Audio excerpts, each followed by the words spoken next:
Olha isso. Te dei o sol, te dei o mar pra ganhar seu coração. Você é raio, saudade, meteoro da paixão. Volkswagen Meteor, desse gigante.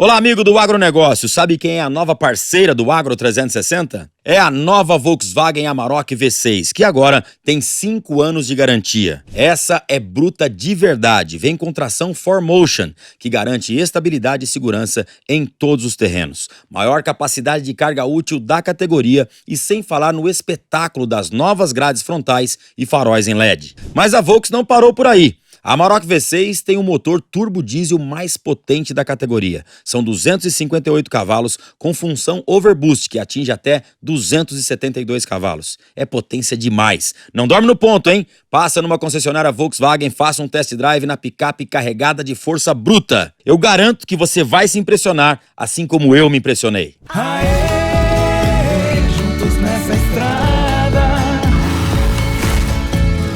sempre estou contigo por onde eu vou. Nova Amarok V6, carregada de força bruta.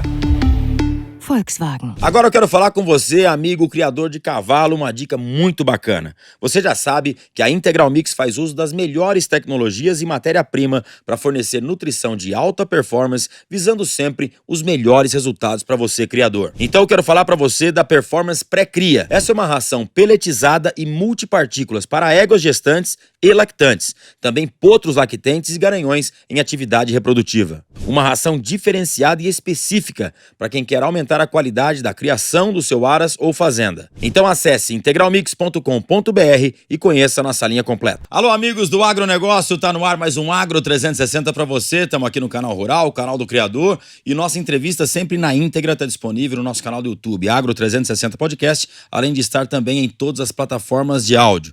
Bom, nosso convidado dessa semana, ele já esteve aqui no programa 56, o programa de número 56, e ele volta hoje porque ele tem muita novidade, muita coisa mudou de um ano pra cá. Tá aqui comigo hoje Pelerson Penido da Lavecchia, mas daqui pra frente é Peleco.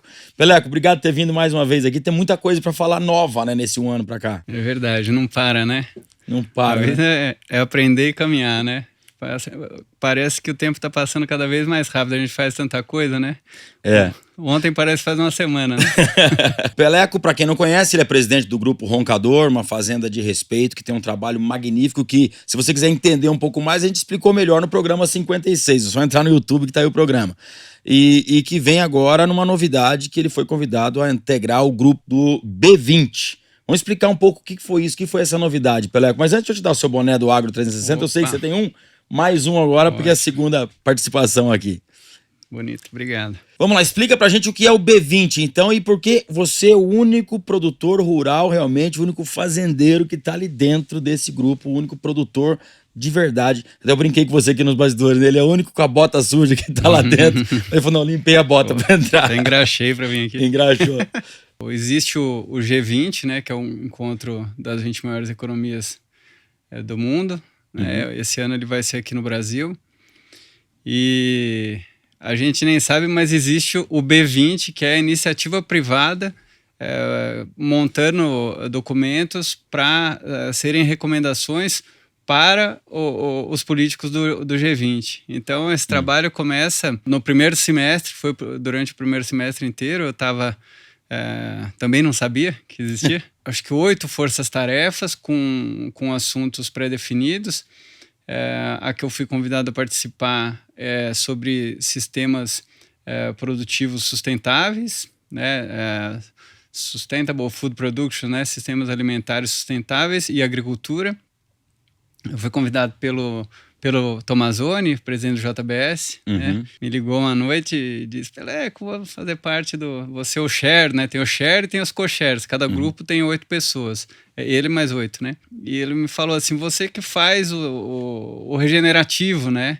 A gente tem uma troca boa com o pessoal do JBS e realmente eles estão com uma missão, né, de olhar para a sustentabilidade, então a gente virou uma referência ali assim, a referência é dinâmica, porque a gente não para assim, né? A gente vai falar das novidades do sistema produtivo. É uma delícia, porque o bem e o bom andam juntos, né? Quanto mais a gente vai descobrindo, mais a gente vai fazendo, mais a gente vai descobrindo e vai acessando novos conhecimentos e antigos conhecimentos, né? E vai seguindo de uma sustentabilidade, né? Que era um momento anterior, passa a ser regenerativo, porque assim, não é mais sustentável, né? Não está mais estável, ele está melhorando, né? Já tá efeito inverso, né? Sim. A gente vai falar muito sobre isso que você está falando, né? Questão de... Inclusive eu vi aquela palestra que você mandou, o link, que eu achei muito bacana, alguns detalhes, eu quero pegar sobre isso. Mas o grande lance são as pessoas que foram convidadas a integrar esse grupo, CEOs de grandes empresas, de grandes multinacionais, e o produtor rural convidado para estar isso. Foi você. Então, primeiro eu quero dizer o orgulho que eu tenho pela nossa amizade, por você estar aqui agora divulgando isso. E aqui eu acho que você agora está com uma bandeira maior do que você estava um ano atrás, quando esteve aqui. Né? A gente vai falar muito aqui sobre essa questão do meio ambiente e tudo mais, mas agora você tem que difundir que nós temos missão para frente, do pequeno ao grande produtor, né? Bem longe da minha zona de conforto, né? Participar dessas reuniões. Imagino. Mas eu respondi para ele, missão a gente não escolhe, a gente aceita, né? Se a gente percebe que pode ter um alcance ali de tocar de alguma forma o mundo para melhorar, né? Foi por isso que eu aceitei. É difícil para mim, tudo em inglês, né? Coisa, né? Uma formalidade. Mas a gente fazia 2 reuniões por semana, por mês, perdão, 2 reuniões por mês, para construir os parâmetros, né, das recomendações. Começa com uma coisa muito formal, né, Rafa? Esses grupos e tal, assim, até ele pegar ritmo. Foi uma experiência interessante. Foi interessante mesmo, assim, de você conseguir transformar uma coisa que poderia ser proforme numa coisa objetiva, sabe? Conseguimos colocar os indicadores, sabe? Indicadores que são os que a gente usa no nosso protocolo, no nosso dia a dia, que são, assim, dentre muitas coisas que a gente utiliza, assim, tem algumas coisas que a gente precisa que sejam parametrizadas para o mundo, assim, sabe? Para ficar claro o que, aonde, como, né? Então, se a gente não souber, não tiver um indicador, por exemplo, que foi um dos que nós colocamos lá, né? Vindo da gente, vindo de um produtor, né? Que é uma coisa importante que a gente mede, eficiência climática na produção de alimentos, sabe? Quilo de alimento por quilo de CO2 equivalente emitido. A gente tinha que ter isso na etiqueta dos produtos, sabe? Isso eu achei interessante quando você mencionou. O quilo de produto, comprei 1 quilo de carne. Aquilo corresponde a... Quanto você emitiu para produzir aquilo. Exato. Né? Agora, eu vi uma conta que isso está negativo até, ou não, dentro da sua propriedade. A propriedade, a gente trata isso como um todo, né? Então, quando a gente fala de alimento, está dentro dessa conta também a soja.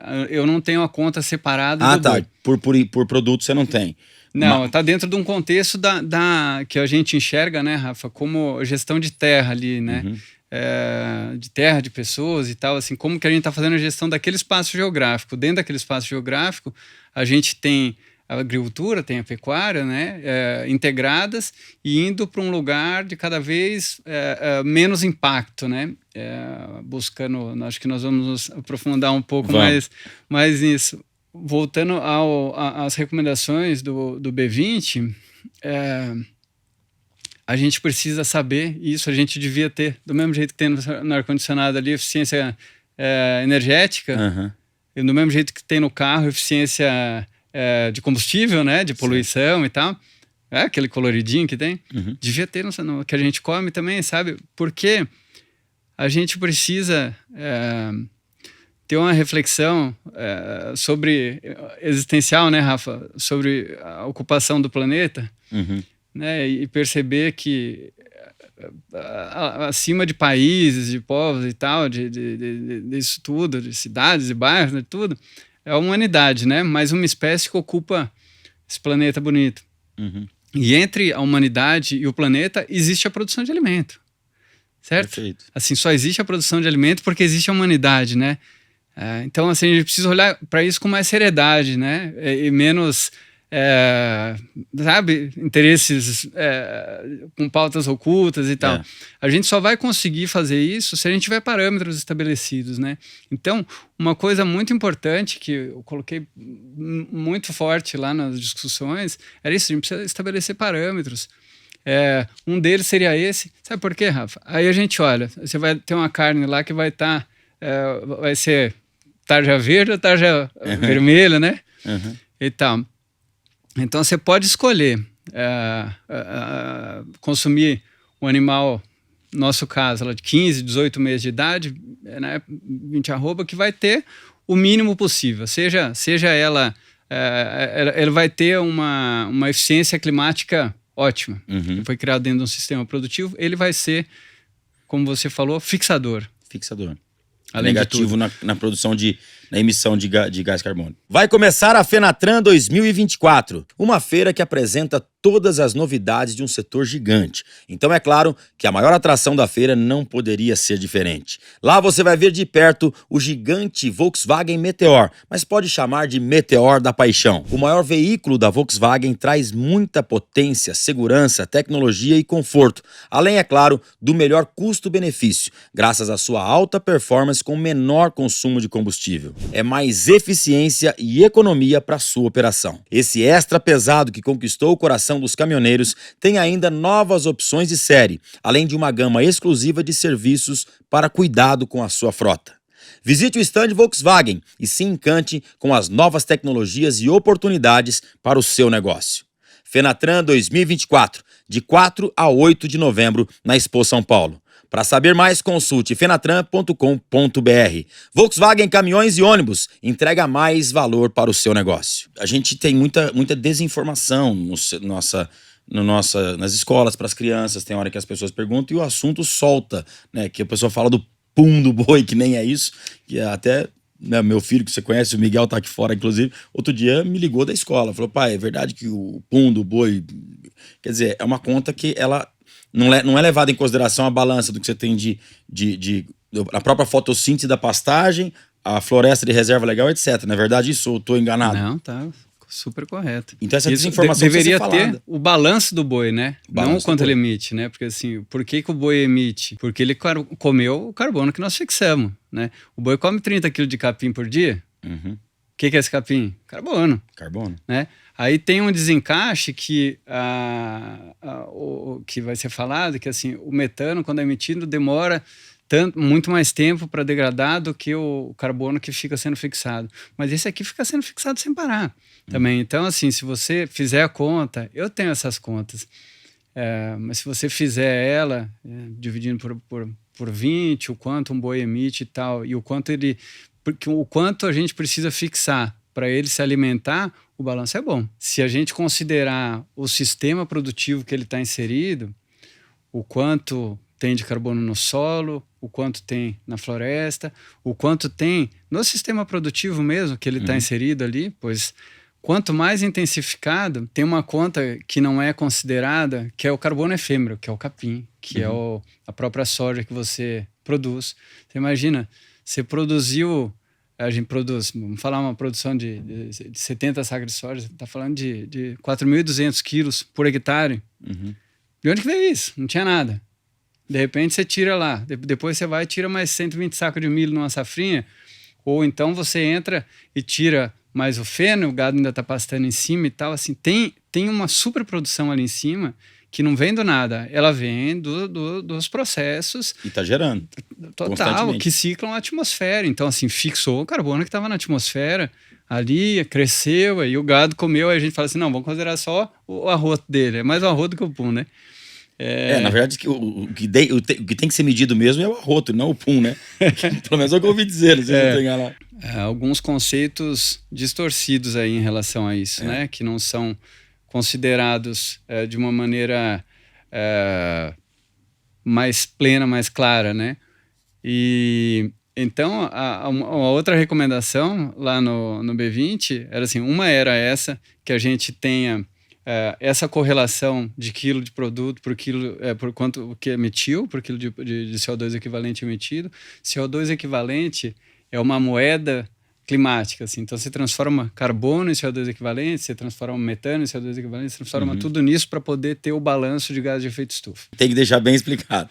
É um assunto que a gente está mergulhado desde 2017. Por quê, né, Rafa? Porque você, falando desse primeiro indicador, porque se você tem esse que vai ser classificado como eficiente climaticamente, porque é um animal que abate cedo, que foi 90% da vida dele a pasto e tudo dentro do sistema produtivo de integração de tal, ou mesmo só de pecuária, mas numa coisa equilibrada.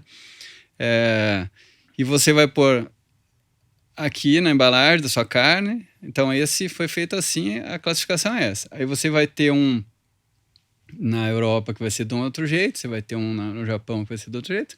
A gente tá falando do mundo, né? O legal desse negócio do B20, que assim, tava lá com a gente da África, da Ásia, tinha chinês, tinha cara da Arábia Saudita, tinha turma da África, dos Estados Unidos, turma de todo lugar. Então assim, era um mosaico interessante. E você é o produtor rural. Eu tô começando a me orgulhar um pouco mais de você. Você é o produtor rural que representa o Brasil dentro do sistema mundial, então, hoje. Posso dizer isso? Rafa, representei nesse grupo, né? Claro, mas né? é que eu brinquei com você desde o começo, que você é o cara da porteira para dentro que tá dentro desse grupo.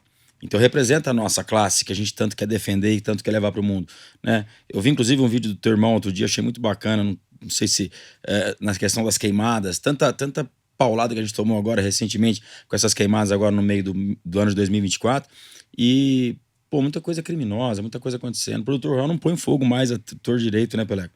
Isso aí não é um negócio que é usual pra gente tacar fogo pra poder limpar a área, pelo menos pra quem faz isso é criminoso, na minha opinião. Não é isso? Sem dúvida, né? Eu tenho ideia, na Roncador a gente tem uma brigada com 100 pessoas treinadas, né? 100 a gente pessoas. apaga todo ano, né? Não é uma coisa que... Esse ano apareceu fogo em muito lugar que não aparecia, né? Aqui em São Paulo, por exemplo, né? Que foi mais forte. Mais forte do que os outros anos, vamos dizer. Exato, mas essa realidade que a gente escutou tanto, porque assim, realmente foi mais, a motivação desse foi mais a gente não sabe direito, né? Essa realidade do cara passar de moto tacando fogo em pinda, né, Rafa? A gente tem câmera, cara. O cara, assim, um cara é um absurdo. O cara foi botando fogo, a gente faz o acero, né? A gente faz uns 10 metros pra dentro da estrada, porque pra isso mesmo, que já sabe que às vezes acontece uma bituca, uma coisa.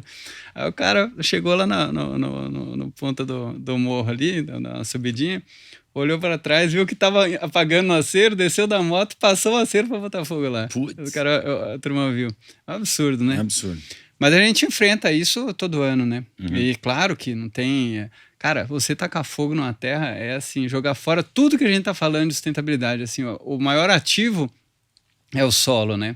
E você fala muito, não sei se eu tô fugindo do assunto, você me perdoa, mas você fala muito de seres vivos da terra para baixo, né? Que você mantém ali uma... Como é que eu digo isso? Qual é a palavra certa de colocar? Biota?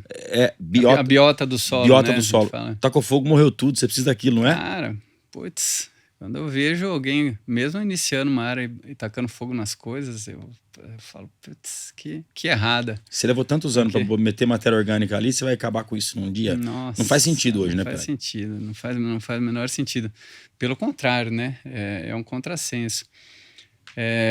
Tem uma evolução, né, Rafa? Que indo do caminho assim bem rapidamente, né? Mas pegando uma pecuária para chegar no aumento de produtividade das fazendas que a gente toca, né? Eu vou te falar, vou começar pelo final. Claro.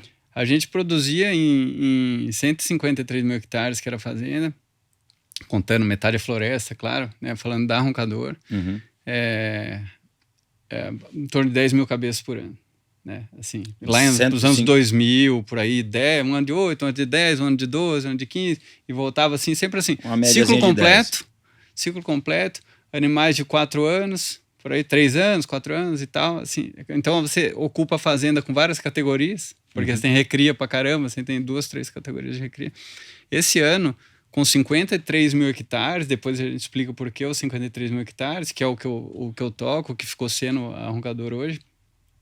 A gente vai abater quase 50 mil cabeças esse ano e produzir 1,5 milhão de sacas de soja, mais 50 mil rolos de feno, mais a silagem de milho, mais 600 mil toneladas de silagem, tudo para a parte de trato de pasto. Então, assim, nós podemos passar pelo como para explicar, porque Claro. assim, essa quantidade, mas você sair de 8, 10 mil cabeças para 50 mil, mais 1,5 milhão de saca de soja, mais 50 mil rolos de feno, e mais isso tudo numa área, num terço da área, né? Um terço Então, se você quiser até entrar nessa explicação, não sei se quer falar, por favor. A fazenda ela tinha 150 mil hectares. Né? 153. 153 mil hectares. E hoje ela foi dividida, é isso? Isso, teve a passagem da minha mãe há 2 anos atrás, a gente já estava nesse caminho, estamos bem, Claro. eu com meus irmãos, tudo certo, não teve briga. Mas a gente optou, eu queria fazer a gestão por conta com a equipe, né, profissional e tal. Eu montei um novo conselho, tem uma holding que chama GRP, que ficou comigo, agora vai ser dos meus filhos, né, desse nosso braço aqui. E ficou a Fazenda Roncador com esses 53 mil hectares, ficou fiquititinho. Com a chacrinha. Eu brinquei outro dia lá na fazenda, falei assim, cara, agora dá pra falar que até onde a vista alcança, né? Porque antes a vista não alcançava. Antes não viu o final. Ficou, e foi uma coisa legal, Rafa, que a gente... eu não tirei a turma de cabeceira, sabe? A turma mais de liderança, né? Eu tirei a parte que tinha muito turnover, eu tirei mais a base da pirâmide, segurei a turma que estava capacitada, que já está comigo há bastante tempo, que são os técnicos, gente que é melhor que eu em muita coisa, né? Falei com meu filho no final de semana, eu falei, filho, o segredo é a gente ter gente melhor do que a gente, né? Então eu falei assim, o Guilherme da agricultura tem que ser melhor do que eu na agricultura, claro, o Diego vai ser melhor do que eu na pecuária, o nosso CFO, o Eduardo, vai ser melhor com o banco, com o dinheiro do que eu, tem que ser, a gente tem que ter gente melhor. E assim, na mineração, o Carlos Maio vai ser melhor na mineração que eu, claro, a gente tem que ter gente melhor que a gente. E a gente busca a qualificação das pessoas nesse sentido da consciência também, de tudo, dessa questão existencial, de tudo que nós estávamos falando, né? O negócio é ter gente boa ganhando bem. Isso. Sabe? Não é aí que a gente faz o resultado, não é pagando pouco, pelo contrário, a gente tem que ter gente boa, motivada, podendo se desenvolver, ganhando bem e, cara, produzir mais e otimizar mais, trazendo novidade o tempo todo, pesquisando e tudo para a gente melhorar. No contexto dessa intensificação, né? Porque é uma intensificação que teve um caminho que não acabou, não vai acabar nunca, porque assim sempre a gente precisa melhorar, né? A gente tem o primeiro desafio que é na pecuária a disparidade de produção de matéria seca ao longo do ano, né? A gente tem uma baita taxa de acúmulo, taxa de crescimento de capim, né? Durante as águas e na seca para, né? Então você tem aquele gráficozinho lá de Pinda, lembra que eu apresentei no sindicato? Sim. Que tem, se você tem uma demanda constante, você tem uma disponibilidade que muda ao longo do ano, né? Quando sobra é ruim, quando falta é ruim, então você vai degradando, né? Isso ao longo do ano, dos anos, na seca sobra, na seca falta, na seca sobra, as duas coisas são ruins, você vai degradando. Por isso que fala pecuária degrada o solo, degrada nada, é a gente que degrada. Não é o gado. Fala, sabe, cara, Deus não errou. É isso que eu ia falar agora. Desculpa, eu te cortei antes da hora. Fala. Fala. Não, eu gostei quando você falou que Deus não errou para fazer os ruminantes, né? Sempre tiveram as manadas no mundo, elas sempre existiram para regular a taxa de crescimento das árvores, para regular a natureza. O ruminante ele está integrado com tudo, não é uma coisa que de repente existiu. Eu acho que a gente precisa retomar alguns conceitos e nisso que eu vou falar do meio passo a passo, né, rapidamente, claro. passo a passo ligeiro, né, de como era, passando por esse primeiro entendimento de como não degradar com uma pecuária, até o final, que hoje é a nossa, falando do final mesmo, né, dessa questão da gente adubar as áreas de soja com o esterco do gado, né, essa volta toda, esse caminho todo pra gente chegar e falar assim, cara, o boi é bom pra caramba, né, no sistema produtivo, o boi é bom pra caramba pra agricultura. A gente fala assim, quanto mais soja, melhor para a pecuária. Quanto mais pecuária, melhor para a soja, sabe? É uma coisa realmente que, a hora que integra de verdade, você vai entrando num ritmo ali da natureza, sabe? É muito interessante. A gente começou com essa questão, então a gente tinha o déficit de alimento na seca, então precisamos começar a produzir alimento, precisamos começar a plantar, né?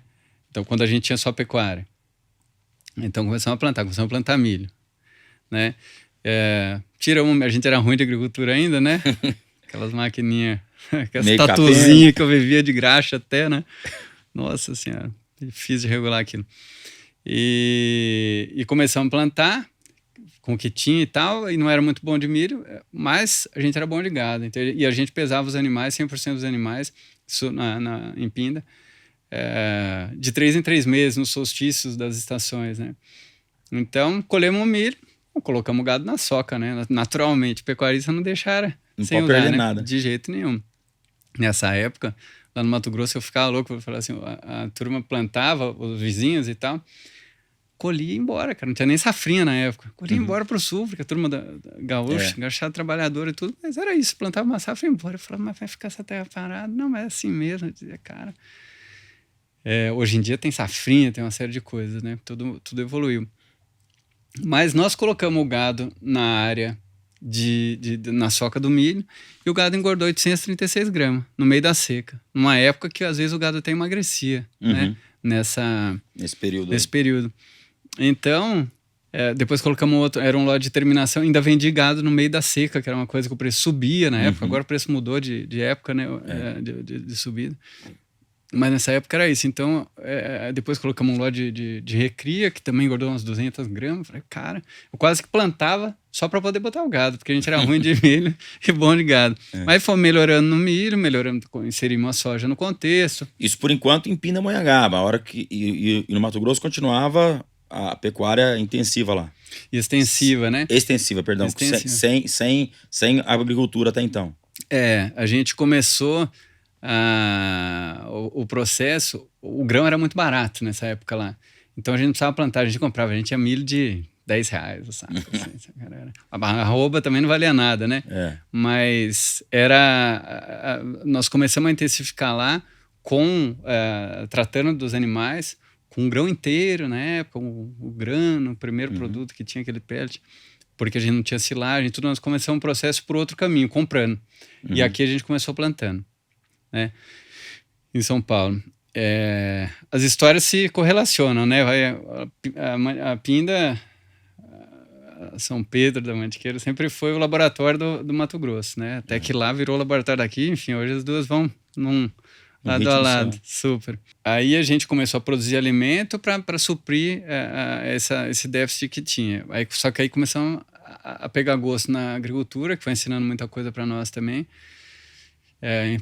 Especialmente em relação à fertilidade do solo e tal, e a gente foi vendo que não dava para ficar daquele jeito, né? E foi vendo, aí virou soja, no Mato Grosso começamos a fazer soja, fizemos confinamentos, fizemos as áreas de suplementação a pasto, e vimos, cara, a gente subiu vários degraus, né? Vou passar rapidamente, claro. Não, agora, o que eu estou entendendo, que a gente já falou sobre isso, é que a integração lavoura-pecuária não foi um modelo que você viu em algum lugar e falou, vou seguir isso aqui. Não sei nem se vocês são pioneiros nesse trabalho, que eu sei que você também interessa ser primeiro, você quer ver o seu resultado, mas você não foi algo que você falou, preciso seguir esse caminho, não, foi a própria terra, a própria produção que te mostrou, esse é o caminho. Seria isso? Foi, total. Essa descoberta da integração da pecuária foi isso que eu contei, foi simples assim, a gente precisava fazer comida para o gado, para suplementar na seca, e tal, e aí eu peguei pelo gado na soca, engordou, pronto, esse negócio é bom, vamos tocar aqui, não tinha um nome. Não tinha um nome, vamos embora. Mas segue lá, você estava falando dessa questão da sustentabilidade que regenerando o solo, né? Não sei em que momento que se batizou a integração lavoura-pecuária, não estou procurando nenhuma autoria para isso, pelo amor de Deus. Mas não foi a gente não saiu plantando milho, Santa Fé, junto com capim e tal, pensando já não era para reformar pasto, a gente plantou para ter o milho mesmo e botou o gado na soca e viu que funcionava e falou, precisa melhorar isso, porque já é bom demais, se ficar melhor ainda. Ali. Olha, no geral da nossa caminhada, a gente foi em busca de resultado e encontrou sustentabilidade. Não tem, sabe, não é assim, claro que dentro de um contexto de ética, de muito trabalho e tal, A gente foi atrás do resultado, respeitando tudo que precisava respeitar. Mas a gente chegou na sustentabilidade por consequência. Dentro da regra, seguindo tudo, deu certo. Total. Respeitando o que precisa e trabalhando bastante e medindo muito, né? Então, por que a gente aumentou a integração lavoura-pecuária? Porque engordou pra caramba no meio da seca. Falei, cara, precisamos plantar mais, porque esse troço é bom. Né? Olha, a gente volta nessa história quando a gente chegar no final da história. Porque, Vamos lá. Aí a integração, todos os benefícios, né, para o sistema, né, a gente ter a integração virou de soja com capim, né, então a gente planta a soja no período das águas, um pouquinho antes de colher a gente joga semente de capim de avião, né, nessas áreas a gente faz feno ou pastejo gado, ou então a gente colhe, põe a safrinha de milho, aí sim junto com o capim, aí colhe a silagem ou snapple, dependendo do objetivo, aí já está o capim, aí é a área de 3 safras. Né?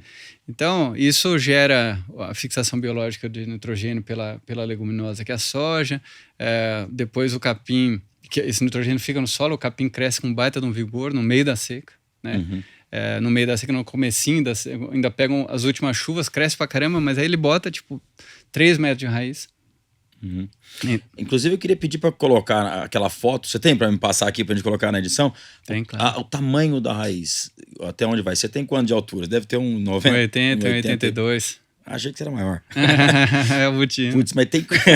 e tem uma raiz, né? Acho que deve estar dando para ilustrar aí, tá dando para colocar a foto. O tamanho daquilo é uma coisa impressionante, né? É uma cabeleira, né? Profunda e uma cabeleira. Vai uma cabeleira. Aquilo lá tá fixando nitrogênio no solo. Total. E assim... 100% biológico. Aquela raiz já é da braquiária. A que fixa o nitrogênio é a anterior, que é da soja. Que é profunda também, mas não é tão profunda, né? Que ela é um ciclo mais rápido. Mas ela consegue colocar toda aquela raiz porque tem o nitrogênio da soja que foi fixado antes dela. Né? Então a gente colhe a soja em janeiro, fevereiro. Um pouquinho antes de colher ela, a gente joga semente de capim de avião. Então, assim, com 45 dias de plantado, você já colheu a soja, você tá com um capinzão assim, em cima da terra, e 3 metros de raiz para baixo. Para pontuar, na análise do GHG protocolo, que é o parâmetro aceito tal, mundialmente para balanço de gás de efeito estufa de fazendas, considera o carbono no solo 30 centímetros. Aquela foto tem quase 3 metros de raiz. Quase 3 metros. Porque o parâmetro não é tropical, é das áreas que congelam e tal, elas não têm mais do que 30 centímetros mesmo. Então, assim, para dizer assim, o nosso balanço, que é auditado, que é tudo que a gente pode também disponibilizar para você botar o gráfico aqui, que correlaciona a produção, aumento de produção de alimento, a evolução, né, da produção de alimento e do balanço de gases de efeito estufa, que a gente sai de 2007 de uma emissão de 16 mil toneladas e de uma produção de, acho que 8, para uma... Depois se o gráfico estiver errado. Se eu não tiver lembrado o número certo, você me corrige. Para uma produção de 158 mil, então sai de 8 para 158 mil toneladas de alimento e sai de uma emissão de 16 para uma fixação de 231 mil toneladas. Então, é um gráfico de esperança para a humanidade, né? Que precisa produzir alimento e cuidar do clima. Aquela relação que você fez com os automóveis, com 133 automóveis rodando o ano inteiro, é isso. Essa matemática que você fez agora. Essa conta, 233 mil toneladas, os dois equivalentes, é o que os carros emitem. São 133 mil carros. Carros mil rodando 1.000 quilômetros por mês. 1.000 quilômetros por mês durante um ano. Ou seja, como é que eu digo? Uma responsabilidade que a gente tem muito grande do homem do campo para poder trazer essa sustentabilidade para o planeta, né? Com certeza, com certeza. Por isso que eu fui lá. O que você gerou para o meio ambiente, quer dizer, tem 133 mil carros rodando 1.000 quilômetros por mês e que paga a conta deles com o que você trouxe de benefício. É isso? Eu entendi bem? Eu tô falando errado. Não é isso. Isso lá na Roncador, né? É. Em Pinda tem mais um pouco, nas outras tem mais um pouco. Tem mais um tanto de carro que você tá ajudando ali. A gente fala Grupo Roncador, que é o que ficou. A gente tá falando da Fazenda Roncador, que é o ícone, né? A chacrinha agora de 53. A gente tem as mineradoras de calcário agrícola e de remineralizador, que é uma coisa super que legal é o pó de rocha. O pó de rocha, para a gente falar que entra também no contexto do sistema produtivo. A fazenda aqui... eu falei que a gente arrendou umas fazendas lá no Mato Grosso? Falou, que você pegou algumas coisas, até pra... Será que você falou antes ou falou agora na que gravação? Porque a gente tá batendo papo aqui faz tempo. Você tinha falado pra mim, acho que falou no particular. A gente tá levando a cria pra fora, né? Porque como diminuiu a área e ali é um lugar muito passível de intensificação, a gente tá levando a cria pra fora pra gente conseguir originar os bezerros sem precisar depender do mercado, né? De comprar tanto, né? Quando você fala em cria, a gente tem uma característica no Brasil de... precisa se preocupar mais na questão da fertilidade, né? E você me comentou aqui que você 2 IATF não deu, tá descartado, é isso? É isso. 2 serviços de ATF. 2 IATF e tchau. É bem... É um sistema bem duro, assim, né? Ele tem uma mão pesada na fertilidade mesmo, porque a gente percebeu ao longo do tempo que... Se a gente não estabelecesse esse parâmetro, a gente tinha muita ineficiência, né? Porque você entra no curral, você deixa na mão de cada apaixonado por pecuária, cada capataz, cada né, encarregado. Bate o olho lá e dá vazia. Puta, mas a vaca é boa. Vou dar mais uma chance para ela. Aí você tem que esperar outra estação de monte e tudo. Cara, isso gera uma ineficiência enorme. Quando a gente trabalha com esse sistema reprodutivo que em São Paulo é 0 de touro, lá a gente coloca um repassinho de touro em vaca cheia, porque tem um nível de absorção maior. Então, assim, é para essa que estava prenha e que teve uma absorção... então é repasse para vaca que deu positivo no primeiro ou no segundo. Exato, é isso. A gente ganha uma eficiência enorme, porque a gente fica só com vaca cheia. O nosso descarte de vaca tem uma qualidade maior, porque assim, não é que a gente descarta a vaca velha, a gente descarta a vaca vazia. E a gente ganha uma eficiência no intervalo entre partos, né? Todas as vacas colocam um bezerro por ano. Porque o que não colocou foi embora já, né? E quando você seleciona fertilidade, você traz as outras características juntos, né? Porque fertilidade, reprodução é luxo, né? Então, ela só reproduz, ela só vai emprenhar se ela tiver com tudo bem. Para ela estar com tudo bem, ela tem que ter uma boa sanidade, ela tem que ter uma boa conversão alimentar, ela tem que ter um monte de características que são as características que você vai procurar na DEP, dos touros, né? Nas vacas avaliadas e tal. A gente não avalia, mas eu te falei que a gente foi em busca de resultado e a gente chegou na sustentabilidade, né? A gente vai em busca de eficiência e alcança uma evolução genética natural, porque não é o nosso objetivo, mas hoje quando tem essas competições, né, do circuito Nelore de qualidade e tudo, a gente manda um lote que a gente pega do confinamento, do sêmen, até da mantiqueira a gente mandou também as fêmeas, ganhou outro dia de Lins. Que legal. E lá no Mato Grosso a gente sempre tá lá ganhando um prêmiozinho, né, com a turma que é super qualificada, ótimos produtores, porque assim, a gente tem um N grande e a mão pesada, né? Então, você acaba tendo uma seleção...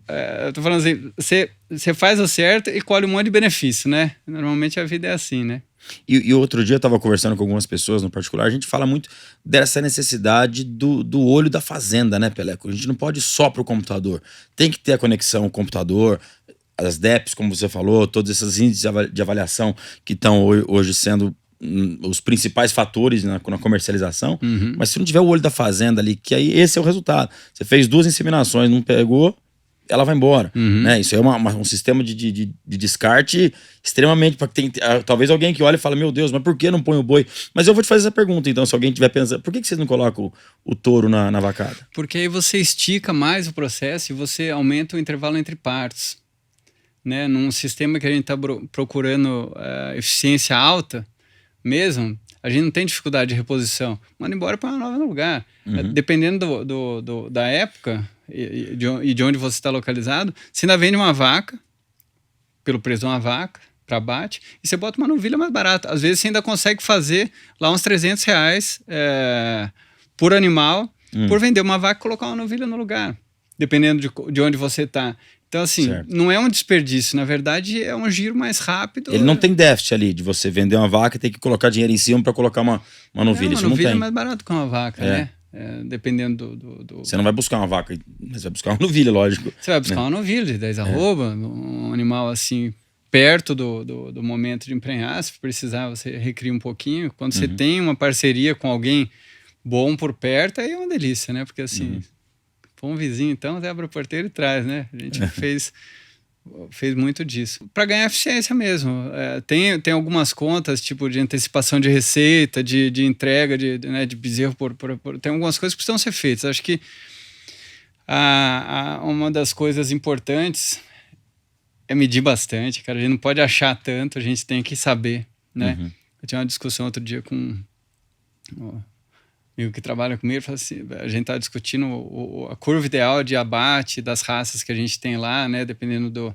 Tem Nelore, tem Asturiana, tem Angus, tem, né, então, falando por conta do jeito que a gente cria, a gente não tem recria, né, desmamou, já vai para engorda, então o animal que ele cresce cheio, você tem que ter bastante...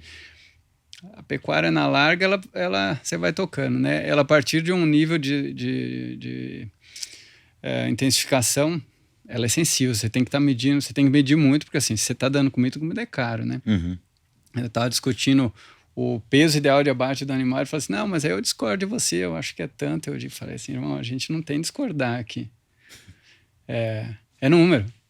Se você acha que é esse número, você traz a curva do ganho de peso desse animal com a conversão alimentar, o custo da roupa produzida, e você me convence que o preço de abate é de tanto. Ou então eu te mostro e a gente conversa. Não tem achar aqui, né? Então, assim, com gerente nosso, né? Porque isso não é intransigência, não, cara. Número é número, né? Número não tem dois, conta é conta. Não tem dois certos, né? Não, então, é matemática exata. Exato. Conta exata.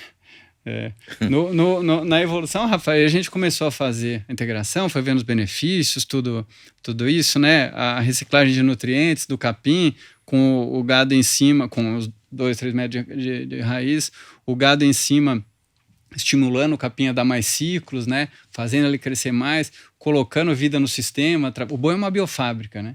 Então a urina, as fezes, ele está colocando vida no sistema, né? Micro-organismos e tal também. Enfim, uma série de benefícios que a gente vai tendo, cobertura de solo, que fica o ano inteiro coberto.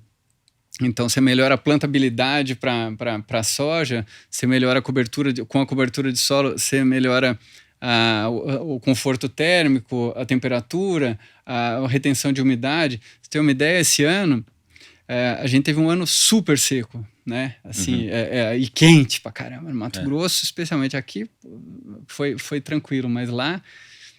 A diferença de temperatura entre as áreas que tinham bastante cobertura de solo e as que tinham menos chegava a 10 graus. Absurdo, assim. Que bacana. E a produtividade deu 15 sacos de diferença nas áreas que já estavam no sistema regenerativo madurinho, completo, em relação às outras que estão, é gradual, né, para você ir colocando tudo. Então, assim, que o caminho é esse, a gente tá bem certo de que o caminho é esse, né? Você vai tendo esses benefícios que vão gerando, um mais, né? Você vai tendo benefício econômico, benefício ambiental. Aí a gente começou a querer diminuir o impacto, porque, defensivo químico, né? Tal, né? Tem os questionamentos e tal, e a gente fala assim, a gente faz o que pode, a gente já fazia um MIP, né? Que é o monitoramento, só aplica quando precisa e tal, mas falando, cara, vamos tentar o biológico, vamos começar com o biológico. A gente começou, acho que em 18 ou 19, a usar biológico, on-farm, começamos a produzir, começamos a gostar.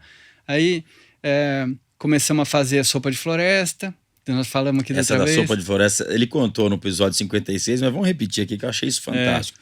De onde veio essa ideia da sopa da floresta? Entre esses dois assuntos tem o do pó de rocha, que a gente também começou a procurar pó de rocha remineralizador, que para colocar nutrientes no solo que não fossem os solúveis, né? Porque assim, você imagina, você produzia 50 sacos, passa a produzir 60, passa a produzir 70. Quanto mais você tira, mais você precisa colocar.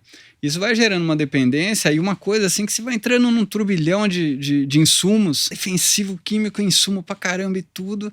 E você fala, cara, a gente tá refazendo a gente quer refazer um meio ambiente legal ali, né? Você tem e todo esse caminho da tecnologia, tal, que é legal e tudo, mas desenvolvimento genético das sementes e tal, daqui a pouco a gente está fazendo uma semente resistente à seca, né? Tudo, porque a gente vai desenvolvendo para ela se adaptar à condição climática atual. Falei assim, não, beleza, a condição ambiental atual. Falei, mas o ideal é a gente cuidar para a condição do meio ambiente ser boa para você plantar qualquer coisa. Então, essa é a volta que nós estamos dando. A gente está cuidando de deixar um ambiente bom para a gente poder produzir bem o ano todo. Falando desse ciclo de muito adubo solúvel, a gente fala assim, cara, precisamos colocar uma coisa que rejuvenesce o solo, que tem uma liberação lenta, e daí a gente complementa com o solúvel, mas não assim, essa quantidade de cloreto de potássio, de fósforo e tudo que precisa todo ano, cara, coisa que vem de outros países, assim. E fica dependente, quando foi na questão da guerra lá na Ucrânia, ficamos... Pois é, cloreto de potássio, Rússia, né? Então, assim como químicos também, né? Pô, se você conseguir ir indo para um biológico, que você pode fazer um farm, e mesmo a questão do impacto, mas também tem um pouco de não ficar dependente lá dos royalties, disso, daquilo e tal, que de repente põe o preço que quer, né? Tem uma questão assim, né?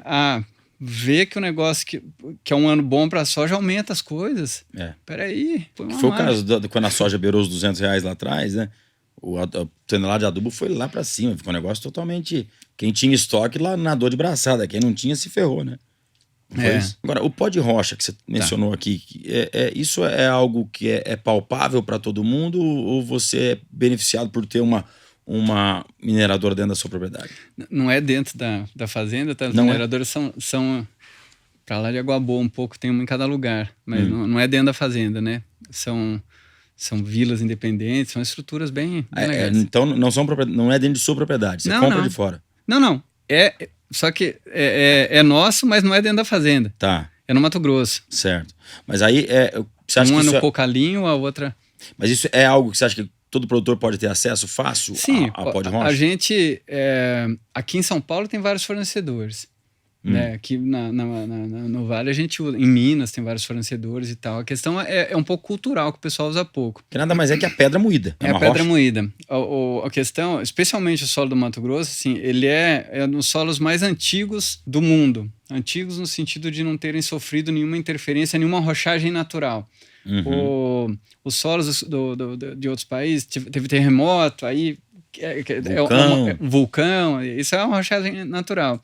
Então, além do clima, né, que fica frio, então para ali os processos que aconteciam. Aqui, você imagina no Mato Grosso, 40 graus, chuva pra caramba e tal, vai lavando, um temperismo brutal.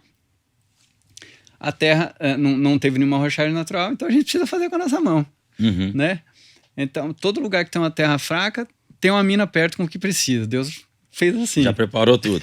Só que aí a gente precisa agarrar e ir lá e quebrar a pedra. Na picareta, né? Na picareta, no britador, né? Do jeito que conseguir. Do jeito que for. Mas ele tem, por exemplo, eu acho que é uma coisa cultural, é uma dos motivos também de eu estar lá no B20 e tudo, para estimular esse caminho para esse tipo de sistema produtivo, chama transição agrícola, né, para os sistemas sustentáveis e tal, que, cara, tem possibilidades dentro de qualquer tipo de sistema produtivo da gente ir substituindo algumas coisas para ter resultado melhor. Não é para tá dizendo assim, não, vai ser bonzinho e tudo, vai se ferrar, não. Tô falando assim, a gente foi começamos com o pó de rocha, também foi 18 ou 19, é nosso, esse que a gente aplicou no Mato Grosso também não tinha, se tivesse eu tinha comprado. Mas não tinha. Ele virou produto esse ano. Só que até ele virar produto, nesses, 5 anos, eu já pintei a fazenda inteira, né?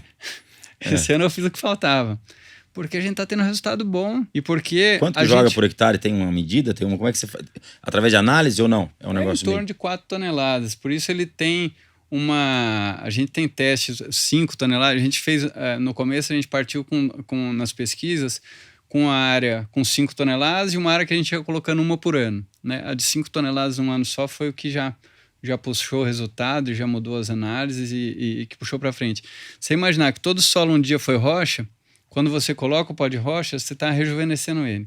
Uhum. Você melhora tem o equilíbrio das cargas positivas e negativas, que o nosso solo ele tem uma capacidade de troca de ânions, naturalmente. E quando você coloca ele, você melhora a CTC, que é a capacidade de troca de cátions, que significa que além de você colocar alguns nutrientes, esse que a gente coloca tem cálcio, potássio, sílica, e ele leva a tabela periódica junto. Uhum. Então rola um reequilíbrio ali no solo, que além dele disponibilizar os nutrientes, tipo um potássio que ele tem,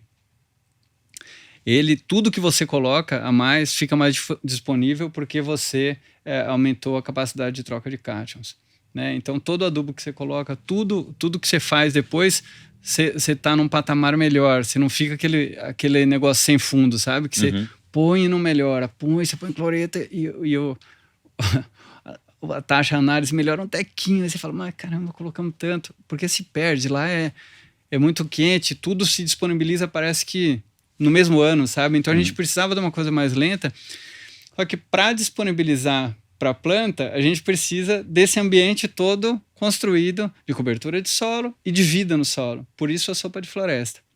Porque a gente precisava repovoar as áreas produtivas com a microvida da floresta, com os micro-organismos da floresta. Aí depois eu te dou uma foto para você botar também. Coloca a foto aqui, porque é o que você falou, a floresta te ensina, você falou isso na outra vez, né? A floresta te ensina a cuidar bem da terra. A natureza é a referência e a floresta é a guia, né? Assim, se a gente pensar no que a gente conhece, numa floresta, a floresta está organizada em várias camadas, substratos dela ali, acho que são 11 camadas, assim, aproximadamente, né, que a turma fala. A gente acha que ela está... a gente aprende na escola que é uma competição por luz, né? Que ela está ali. Mas, na real, ela se organiza de maneira a aproveitar o máximo possível o sol e a chuva, né? Então, o de baixo, ele não está em desvantagem ali porque ele está embaixo. Não, ele está ali porque tem um momento que a luz vai nele. Então, ela se organiza de maneira a produzir o máximo de exudatos possível para alimentar as colônias de micro-organismos que tem no solo. Porque a terra é fraca pra caramba, mas a ciclagem é muito alta. E como você não tem extração, você mantém a disponibilidade de nutriente rodando, circulando ali sem parar. E aí, quando cai uma árvore, aquilo se renova, aquele tronco é rapidamente decomposto, disponibiliza tudo aquilo para as plantas, que botam verde para cima e botam exudatos para baixo, e isso vai rodando. E você falou que tem que levar isso para dentro da minha terra. Exato. Só que a gente, sem pretensão nenhuma, eu estou falando de coisa que é o que eu sigo por essência, claro. E tá dando certo, né? Eu sigo porque não é... Tá dando certo. Não tem nenhum boi que eu gosto da orelha dele, eu gosto do resultado dele, né? Então, não tem muita opinião aqui, a gente está falando de fato, né? Resultado. Agora, o que eu vou falar é minha percepção, aí eu não são... eu não tenho a medição de tudo, apesar de que a gente tem um monte de pesquisas em andamento, assim, super interessantes. No Mato Grosso, está a Universidade do Kansas fazendo uma coisa junto com a gente, junto com a turma da Exalc, aqui em São Paulo também. Vou pingando lá no assunto do B20, a gente precisa saber para a gente poder medir, sabe? Poder comparar, porque... Eventualmente, se você tem um produto que está sendo produzido desse jeito todo que nós estamos falando, que nós vamos continuar, e você tem como olhar e saber assim, bom, esse produto aqui, a eficiência climática dele é boa.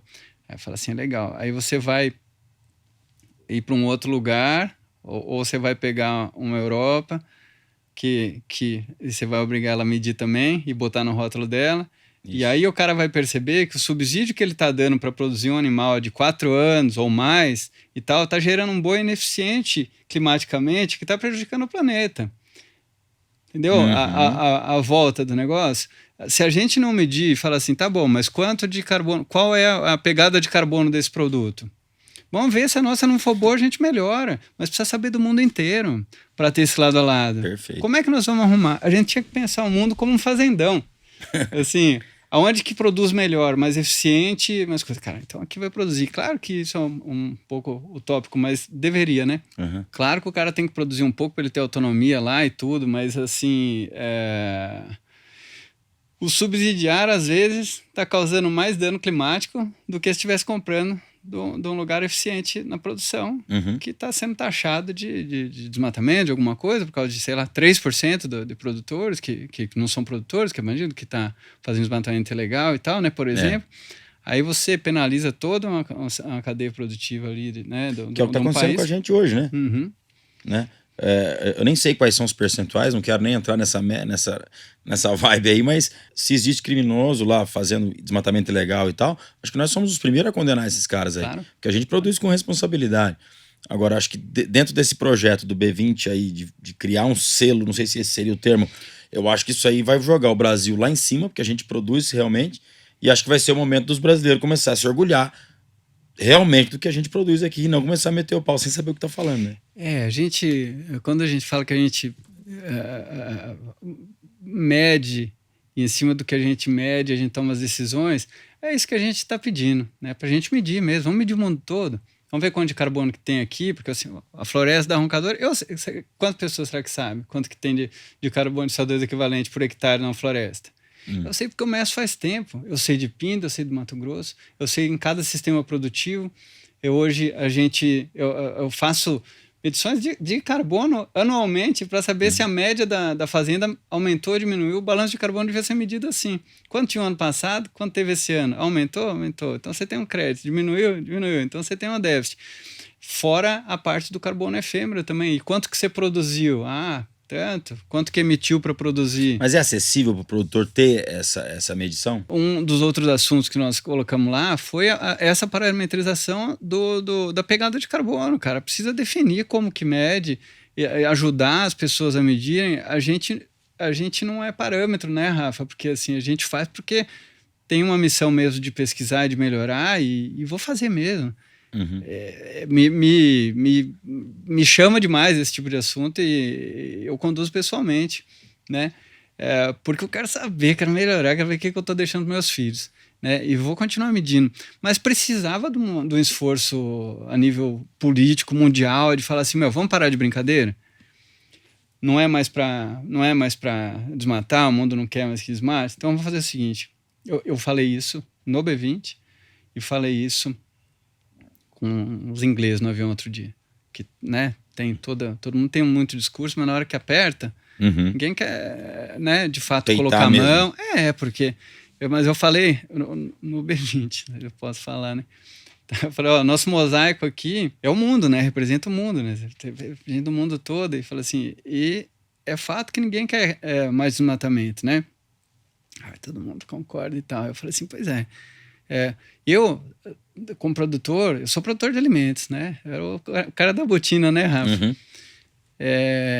Tem metade da área com floresta. A gente cuida e tá tudo certo. Eu quero cuidar mesmo, não quero mais matar mesmo, tudo certo. Não tem... acho que cada um faz o que quiser, né? Dentro da lei e tal, cada um faz o que quiser. Mas eu não pretendo mais fazer, tudo certo também. Eu pretendo pegar mais área degradada e ir cuidando e fazendo esse caminho que a gente fez na Mantiqueira e na Roncador. Mas a gente tem 100 caras treinados em brigada de incêndio. A gente apaga fogo todo ano, isso é caro. A gente tem o abate de onça, a gente tem o certificado do Instituto Onça Pintada e tal, é legal pra caramba e a gente se orgulha e tal, mas mata 1.000, 1.500 cabeças por ano, bezerro. A onça te mata de 1.000 a 1.200 cabeças por ano. E tá na nossa conta. E não mata uma onça lá dentro? Não mata. De jeito nenhum. Não pode, né? E tudo bem, tá na minha conta, porque a gente tem escala e a gente tem resultado, a gente é gestor até debaixo d'água, né, Rafa? Eu e todo mundo, cara, a gente tem um perfil de pessoas, de gestores ali dentro. A gente gosta de ver problema para poder resolver, né? Se a gente não vê, a gente não resolve. Então, eu falei para eles, e ninguém quer mais que desmate, né? Aí eu contei o caso do nosso exemplo, eu falei assim, agora você pega um produtor menor que não tem escala e que ele tem metade da área de floresta ou mais, hoje em dia 80%, assim, vocês não querem preservar? Assim, cara, não dá pra gente estabelecer uma ligação entre quem quer preservar e quem pode preservar e já tá preservando e botar, sabe, dos países que têm recurso, de alguma forma, um apoio, um pagamento por serviços ambientais, seja numa produção sustentável, seja pela preservação da floresta, né? Que conecte ali e, sei lá, dá lá 200, 300 reais por hectare por ano. E monitora de satélite. Podia ser da iniciativa privada mesmo, se tivesse a abnegação de fato de falar assim, não, eu quero ser responsável por preservar 1.000 hectares na minha empresa. Né? O cara podia entrar em contato com o produtor, né? Então, olha, são coisas que a gente vai refletindo e vai vendo que precisava ter uma consciência mais elevada, né? Nesse sentido, assim, menos apontação de dedo e mais, assim, como que a gente faz para arrumar, então? Queremos arrumar mesmo? Vamos arrumar? Então, como é que a gente faz, né? Encontrar caminhos. Mas quando você falou isso para os ingleses, qual foi o posicionamento deles? Eu falei na reunião do B20 também. Era Zoom, né? Toda coisa. Tava todo mundo interessado, assim, daqui a pouco quando eu olhei, tava um pra cá, um pra lá. Olhando pra um lado, pro outro. É complicado, né? A gente... Pega, né? E assim, eu vejo que você nessa posição dentro do B20 é a cara do produtor rural brasileiro. Não todos, viu? Tinha uns que estavam fazendo palminha. Bom. Eu tenho certeza disso. Tinha sim, tem uma turma boa. Porque é a cara do produtor rural brasileiro, que na sua maioria preserva, cuida. É o que eu falei algumas vezes aqui. Quem é criminoso tem que ser penalizado. E a gente é o primeiro a poder a condenar e poder apontar o dedo para quem tá fazendo coisa errada. Mas eu acho que o importante é que você nessa posição hoje aí representa a nossa classe num local que eu não tenho certeza que o produtor rural já tenha chegado, hein, Peleco? Eu acho que tem muita gente que representa, gente boa, né? Ninguém anda sozinho, é sempre um movimento, né? Quando Deus faz de vários ao mesmo tempo, né, Rafa? Acho que o que está ao alcance a gente tem que fazer, né? A pergunta talvez seja a simplicidade do porquê que eu fui parar lá, né? É por causa de um sistema produtivo que está fazendo bem para o planeta e produzindo mais alimento. É simples assim. Né? Porque não é por causa de tamanho, de você ver o tamanho das empresas que estavam lá assim, a gente é uma pulga, né? É por causa disso mesmo. Então, assim, deixa a gente satisfeito com cara, de estar no caminho, né, Rafa? Ele tá buscando e tá lutando para melhorar. Agora, vários fatores que você colocou aqui que deram muitos resultados, como o pó de rocha, como a sopa de floresta, que até a gente acabou saindo do assunto aqui. Você vai lá, você pega, em tese, grosseiramente falando, você pega um pedaço da floresta ali, coloca num biodigestor, seria ou não? Não, hoje a gente coloca tipo numa compostagem. Uma composteira, tipo uma horta de micro-organismos, né? A gente coloca esterco, casquinha de soja, silagem. Incrementa aquela... Vai controlando a temperatura, porque ele entra num processo ali de fermentação. Que ele esquenta, né? E aí a gente vai controlando, porque senão ele queima, e molhando e tal. E aí sai um monte de cogumelo, parece um monte de shiitake, assim. Fica tudo, aquela horta e tal. Aí ele, quer dizer que ele está se reproduzindo, é o estágio reprodutivo, né, deles. Aí ele estabiliza. Aí aquilo fica ali. Quando chega a hora de plantar, a hora que a gente começa a mexer, a gente pega aquele substrato potencializado. Antes a gente fazia direto, você tá com isso na cabeça, né? A gente pegava da floresta e já levava para os tanques de multiplicação, que são aqueles tancões para de fazer cerveja. Parece o biodigestor, mas não é. É só um misturador aí. Coloca lá um alimento para ele também e tal, e para ele se multiplicar. Agora a gente potencializa ele antes de levar para esse lugar. Porque a concentração fica muito maior, né? Se multiplica 2 vezes. Aí a gente leva lá para esses tanques de multiplicação e essa é a cauda do nosso pulverizador, sempre. A gente não tinha capacidade para fazer toda a área, a gente plantava 30 mil hectares, agora a gente diminuiu, esse ano vai ser 17, nós vamos chegar a 20 de novo, só que nós mantivemos equipamento também, nós vamos fazer 100% da área com biológico. A gente chama de soja inteligente, porque não é radical, né? Só o biológico. Uhum. É igual a gente se tiver... A gente não quer tomar remédio, mas precisar, toma, né? Se Exatamente. pegar uma pneumonia, vai um antibiótico, não tem problema. Né? Na medida do possível, a gente não vai, mas nada em detrimento do resultado. Mas não com o resultado a qualquer custo, né? Exato. Então a gente vai com o biológico até quando dá. Tem área que fica direto no biológico, mas chega no final, as últimas lavouras, né? As pragas vão indo tudo para essas últimas lavouras, né? Porque não vai tendo para onde ir, acumula. Então chega no final. Entrou um fungo lá naquela área, a gente entra com fungicida, no potencial de produção alta. Vai perder de jeito nenhum, a gente entra com fungicida. Nessas áreas certo. que você está só no biológico, a produção, você está falando de média de 70 sacos, ela é a mesma, separando em talhões da fazenda, é a mesma, maior, menor, como é que ela é? Onde está 100% biológico. Olha, Rafa, a gente sempre faz alguma coisa com o que precisa. Eu vou falar assim, tudo que a gente fez com a soja inteligente, que ela aplica uns 60%, 70% a menos de químico, assim, em ingrediente ativo por hectare, que a gente aplica, sei lá, eu tenho o gráfico também, mas assim, é menos de 1/3 do que a gente aplica não aplicaria numa área Sistema convencional. Cara, produziu mais e custou menos, né? São nossos números, assim. A gente nem tinha expectativa de produzir mais. Mas número é número, tá lá, tá medido, tem que falar o que é, né? Produziu 15% a mais, custou acho que 14% a menos, foi assim, não lembro exatamente nessa parte de biodefensivo. Bom pra caramba, né? E com mais uma autonomia e tudo, né? Mas eu tava perguntando isso para dizer, será que isso dá acesso ao pequeno, ao grande? Porque agora você, à frente de um grupo como o B20, você vai ter que, de repente, falar, poxa, é fácil para roncador. Será que... Tô estimulando aqui uma pergunta que acho que alguém deve estar fazendo lá do outro lado agora. Será que o pequeno produtor pode ter acesso a tudo isso e partir para esse sistema? Rafa, não estou à frente do B20, eu sou só mais um participante ali dentro da... É que eu sou seu fã, sabe? À frente não, você é um participante, tá certo. Eu dei minha contribuição, assim, é uma coisa passageira, não estarei à frente, né? Assim, eu dei minha contribuição, estamos com muita humildade ali dentro e firmeza, né?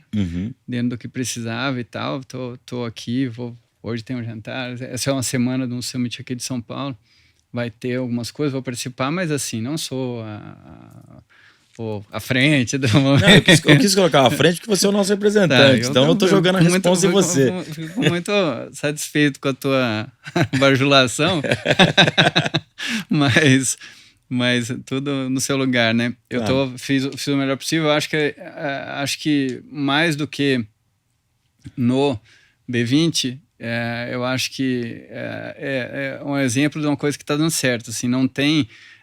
eu acho que precisa a gente falar sobre essas coisas, porque é mais a gente mudar o chip do que incrementar custos e tal. Do que a gente está falando? De substituir químico por biológico? Assim, o que tem de custo a mais nisso? O Brasil é o país que mais já foi por esse caminho, que eu acho que aproximadamente 10% dos produtores já fazem biológico. Então, assim, é um negócio que está no caminho. A gente é sacudido mesmo, nós produtores, né? A gente anda na frente. Integração, plantio direto, onde que tem? Né? Integração lavoura-pecuária, onde que tem? Então, assim, a gente está nesse caminho. Eu acho que precisa continuar nesse caminho e, na medida do possível, e diminuindo a dependência dos químicos e inserir no biológico aonde dá certo e tal, não precisa ir num nível de pesquisa. A gente fez uma biofábrica, né, esse ano para poder fazer 100% da área. Não precisa, mas tem produtos comerciais biológicos já, de empresas brasileiras, inclusive, né, já disponíveis. É assim, abre a cabeça pra gente, para começar a usar. Tem lugares que já tem para algumas situações já é melhor do que o químico, né. Upa de rocha, pesquisa o que tem na região. Você não vai ir buscar um negócio longe pra caramba, fazer um baita investimento. Não, tem a limitação do frete, porque é uma quantidade grande por hectare. Procura num raio de 500 quilômetros, o que tem. Cara, faz num trecho, né? Faz aos poucos, não é assim. Tem muito essa cabeça, né? Assim, mas para fazer isso tem um investimento que demora anos para voltar. Mas é mais ou menos, porque não está falando, sabe, de uma coisa que... Está falando de substituindo, e assim, eu não vejo essa... vai cair a produtividade. Não, vai melhorando. Uhum. O que é uma sopa de floresta? Você pegar... É organizar, né? Fazer bem feito e tudo. Claro que precisa de gestão. Tudo vai precisar sempre de gestão. Mas por isso tem a recomendação do B20 no sentido de ter um apoio governamental para construir esse caminho. Esse caminho não é meu, de um produtor, né? Estou sendo uma referência na humildade aqui para mostrar que, cara, tá funcionando, né? Se não tivesse falado, tá dando certo. Tá dando certo, é um caminho que tá sendo legal, né? Legal para o meio ambiente, para o resultado, para tudo, né?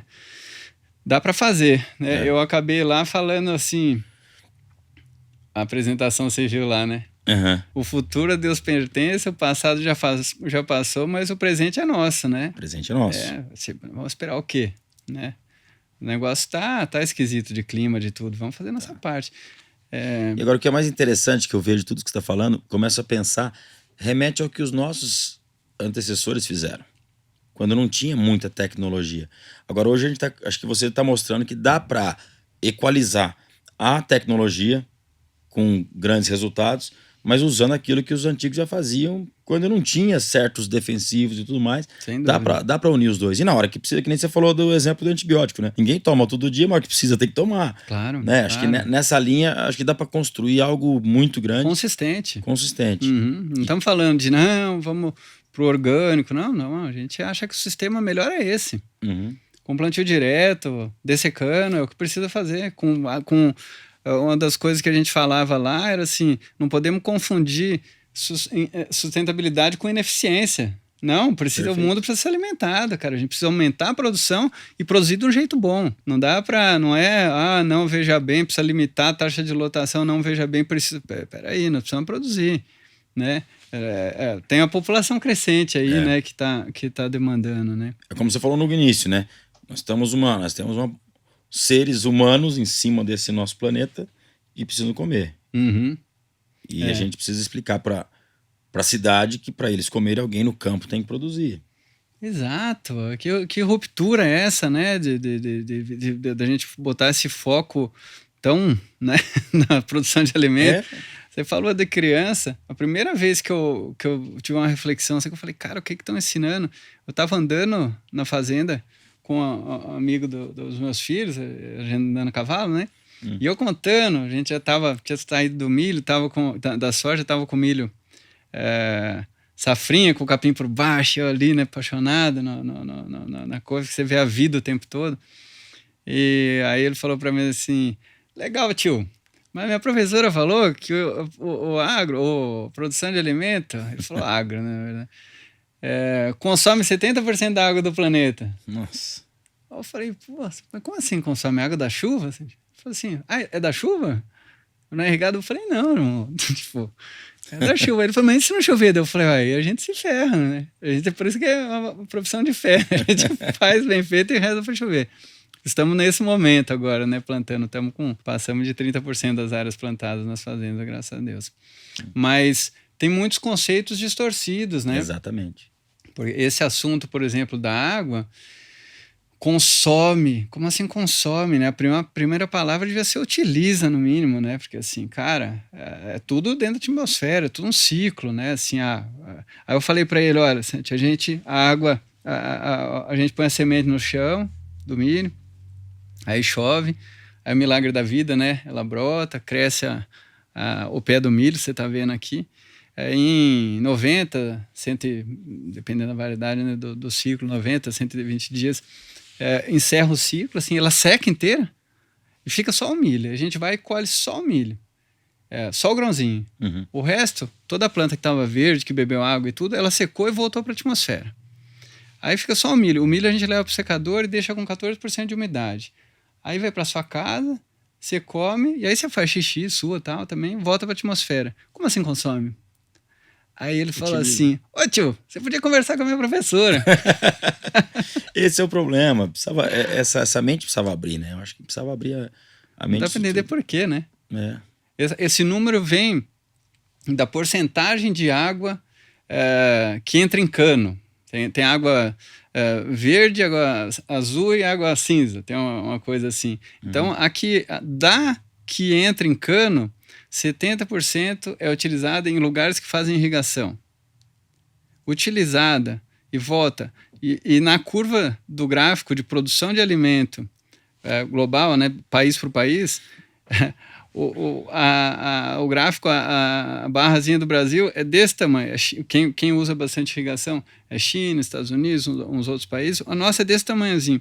A correlação entre o que a gente utiliza de água e o que a gente produz de alimento é disparado. Já fecha a boca de qualquer um. É mais do que... Olha, Rafa, eu acho que assim, mais do que a gente falar de fechar a boca, de tudo que às vezes eu vou dando de argumento, vai nesse caminho, vou dar uma raquetada e não sei quem com isso aí que você está falando. Digo assim, cara, é mais... A gente tem que pensar, mas conscientizar, porque assim, cara, por que é uma autossabotagem da humanidade falar da produção de alimentos? Porque ele produz para eles comerem, para nós comermos, né? Nós, humanidade. Não consigo nem entender. E é importante a gente olhar e melhorar, sem dúvida. Precisamos melhorar sempre, né? Dá para melhorar muito. Antes da gente finalizar, eu quero te contar da última do gado, do esterco e tal, que assim, é uma coisa que Isso eu achei fascinante. Putz, me deixa muito feliz também. Da questão do carbono, que também fala assim, a produção de alimentos é responsável por 30% da emissão de carbono do mundo. Os outros 70 ninguém fala.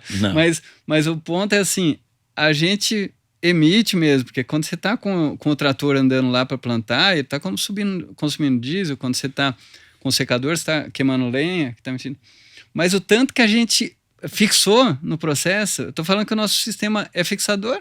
Então assim, o único lugar, toda atividade humana, praticamente, né, da industrial, qualquer coisa, aqui nós com luz, com tudo, emite um pouco. Tudo emite. O único lugar que capaz de fixar é na terra, por enquanto. É na terra, no campo, no produtor rural. É no milagre da vida, é no capim crescendo, na soja crescendo, no milho, nas árvores, no eucalipto, em tudo. Então, assim, tudo que é ciclo deveria ser bem visto. Né? É muito diferente, você deveria ter eu não estou falando de que a gente se dói disso, não, mas olhando mesmo para a questão existencial da humanidade, assim, a gente olhar para isso e ficar dando tanta pancada na produção de alimento, a gente dá pancada na própria cabeça, né? É o único lugar que não tinha nada e fixou para produzir, não existia, de repente tem um produto, assim, não é uma... Perfeito. Né? É um ciclo, então nesse ciclo, fora a terra, que é onde se fixa com as raízes e tal, né? O carbono que está fixado nas árvores, e aí a gente põe na mesma panela, cara, de tudo o resto, de petroleira, de tudo, né? De tudo, de todas Aviação, as indústrias. sei lá o quê. Exato. Pode colocar tudo. Exato. E na questão do confinamento, que às vezes é questionado, vem aquela história que você estava falando do lance do esterco que tá sendo hoje fabuloso para você. Você está querendo até aumentar o confinamento para ter mais esterco, é isso? É o retorno, né? A gente fazia a agricultura para poder botar o gado no comecinho, né? Agora eu tô querendo aumentar o gado para poder ter mais esterco para as áreas de agricultura, né? Esse ano a gente vai fazer as primeiras áreas sem formulado, sem o solúvel. Fazer só com o pó de rocha e o esterco. E o esterco da... Ano que vem você me convida, eu te conto o resultado. Então você tem que voltar o ano que vem aqui para falar o que deu isso aí. Porque isso é um lugar que olha, aquele olhar para a floresta, para a natureza que nós estávamos falando. Então, né, ela organizada para produzir os resultados, para ter a ciclagem de nutrientes e tal. Nós não temos a condição da floresta, naturalmente é guardada as devidas proporções, né, o que eu estou falando. Mas o que a gente faz?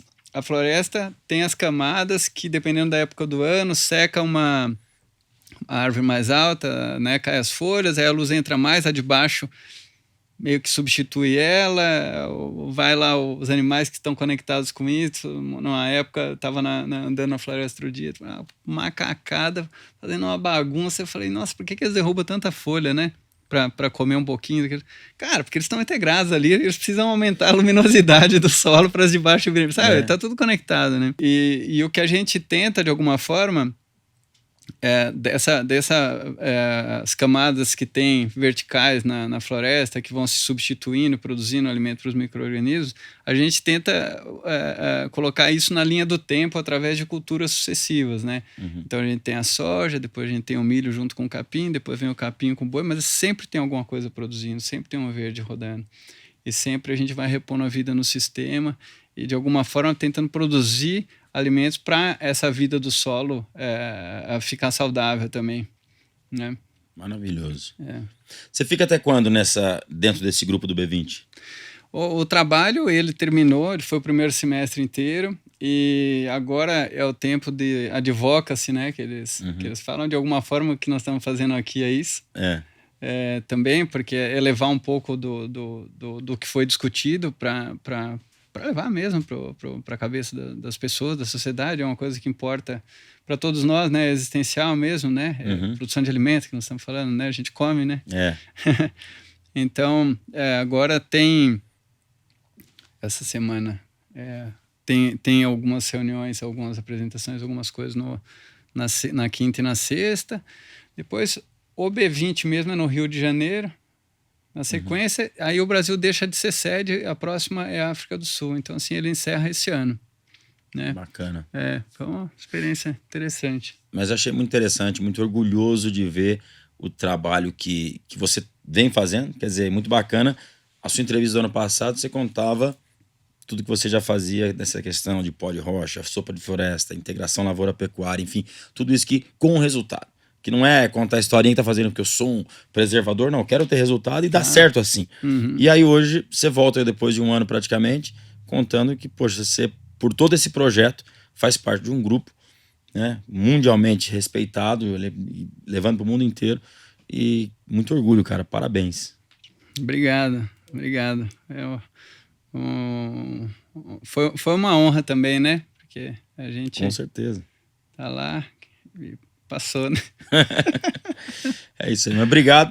Bom, Roncador não é a maior fazenda do Brasil. Ela agora, o Grupo Roncador tá só na sua administração. Buscando ser a melhor. Buscando ser a melhor, mas não é a maior. Então, quando falar isso por aí, você fala, não, as coisas não são bem assim, não é isso, Pelé? É isso aí. Não sei se eu tô certo de falar ou não, me perdoa, mas... Não, imagina, é isso mesmo, não tem... O que né? Tô muito feliz com... Você sempre teve essa preocupação, né? E falava, mas o Roncador é o maior do Brasil. Eu não tô preocupado se é maior, quero fazer o meu melhor e fazer cada vez crescer a produção. E agora, em escritura, acabou. Não é a maior. A gente ficou com uma musculatura... A gente segurou toda a turma cabeceira mesmo, né? Assim, no sentido não que os outros não foram, mas a turma de cima da pirâmide. A gente ficou com uma musculatura que está capacitando a gente a aumentar mais ainda a produção e levar para coisas maiores ainda, né? De poder descobrir mais coisas e evoluir. E a turma já entrou nesse lugar da sustentabilidade, sabe, de buscar coisas novas. Tá na veia já. Vem pessoas querendo trabalhar, sabe aquela coisa que você começa a atrair? Que em vez de a gente tentar transformar recrutamento em atração, né, Rafa? Assim, porque, cara, tem que trazer gente que tá nessa vibe pra gente ir somando e deixando as coisas melhores. A gente fez uma biofábrica esse ano. Assim, já esse conceito de buscar mais a intensificação e tudo, a gente começou com os arrendamentos, né, fora, falando de planos, né, nós começamos um projeto de pivôs, porque a gente está enxergando a irrigação como um seguro, assim, realmente as condições climáticas estão esquisitas, né, então nós vamos fazer um projeto de 4.000 hectares de pivô lá dentro, que também vai permitir essa intensificação e esse seguro mesmo, né, de você poder plantar na hora certa, para poder ter uma capacidade de suplementar com água. E nós vamos levar o gado junto. Eu estava rediscutindo isso com minha turma essa semana. Eu falei, cara, agora a gente precisa pensar assim, como é que a gente vai conseguir manter o gado para ele poder ir pôr no esterco de volta. O projeto, Você imagina, Rafa, a floresta ela é estável e saudável desse jeito porque não tem extração. Imagina, cara, você tira 70 sacas de soja, depois você tira uma silagem de milho, você põe o gado que fica meio que ciclando ali. Por isso que eu digo o gado assim tem pouca extração. E aí a gente trata do gado, a comida. Eu estava falando com a turma que o nosso adubo vai vir na compra do insumo do confinamento, entendeu? Que bacana. É um planejamento longo, né? Longo, interessantíssimo. Parabéns, Peleco, mais uma vez. Fica aí o abraço a todos os amigos da Roncador, que eu sei que aí é uma família toda junto, né? Todo mundo que tá lá dentro tá pelo mesmo objetivo, mesmo ideal. E é isso. Acho que a gente tem que produzir alimento, né? Tem gente para comer no mundo inteiro e a gente tá com a faca e o queijo na mão. Tem um planeta para cuidar, as pessoas para se desenvolverem, né? E a gente para lutar aí todo dia. Obrigado mais uma vez, as portas estão sempre abertas para você e daqui um ano você volta para contar como é que foi o resultado dessas experiências novas. Sucesso lá e parabéns pela forma como se representa os produtores rurais brasileiros dentro desse projeto do B20. Obrigado, Rafa. Obrigado pelo convite. Parabéns pelo programa. Obrigado. Sempre bom te rever. É isso aí. E a turma aqui. Parabéns. É isso aí. E a gente tem que se encontrar no rodeio, que faz tempo que a gente não vai no rodeio junto. Nós temos que ter arquibancada, né? Tem que ser. É isso aí. Esse foi mais um Agro 360, conversando com Pelerson Penido Dalla Vecchia, ele que é o presidente do Grupo Roncador. Se você curtiu esse bate-papo, não esqueça de deixar o seu like, se inscrever no nosso canal, compartilhar, deixar seu comentário, que estamos sempre trazendo coisas novas para você. Semana que vem estamos de volta com você com mais um Agro 360. Até lá.